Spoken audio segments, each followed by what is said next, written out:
আজকে আমার সকাল সকাল রান্নাবান্না করতে হলো, কারণ আজকে আমার একটা ব্রাইডাল বুকিং ছিল, রিসেপশন।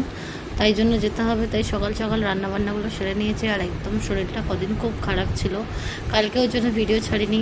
তোমরা আশা করে অনেকেই বুঝতে পেরেছো। আর কদিন পাড়ায়নে এত খাটাখাটনি হয়ে গেছে, শরীরটা পুরো ক্লান্ত হয়ে গেছে, ঘুম টুম ঠিকঠাক হয়নি। তো যাই হোক, ঠাকুরের আশীর্বাদে এখন ভালো আছি, ডাক্তার ফাক্তার দেখিয়ে এসেছি, এখন ভালোই আছি। তো যাই হোক, তারপরে দেখো আজকে গোপালকে কাল সকাল সাজিয়ে দিয়েছি, আর সুন্দর করে সাজিয়ে গুছিয়ে দিয়েছি। আর ভোগও লাগাবো। আমার রান্নাবান্না হয়ে গেছে, আর ভিডিও করিনি কারণ প্রচণ্ড গরম পড়ে গেছে, তাই জন্য ভিডিও করার সময় পাচ্ছি না। তো এইভাবেই আজকে ভিডিওটা আমি শুরু করছি। তো রাধে রাধে, সকলকে জানাই আমার চ্যানেলে অনেক অনেক স্বাগত। আশা করি আপনারা সকলে খুবই ভালো আছেন, আর আপনাদের গোপালের আশীর্বাদে আমিও ভালো আছি। আজকের ব্লগটা একদম শর্ট, কারণ শরীরটাও খুব খারাপ। আর এদিকে দেখো, আজকে গোপালের জন্য ডাল, অন্ন আর ভাজা, বেগুন ভাজা করেছিলাম। তো এইভাবেই আজকে দুপুরে ভিডিওটা শেষ করলাম, আর তারপরে চলে গেলাম ব্রাইড সাজাতে। তো সাজাতে গিয়ে প্রথমে একটুখানি ভিডিও করেছিলাম, তারপরে আমি ভিডিও করতে একদম ভুলে গেছিলাম।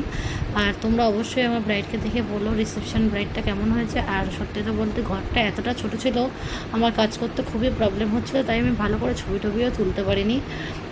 তো তোমরা জানিও তোমাদের কেমন লাগলো। আবার একটা নতুন ব্লগে দেখা হবে, ততক্ষণের জন্য সকলেই ভালো থেকো। রাধে রাধে, শুভরাত্রি, জয় শ্রীরাম।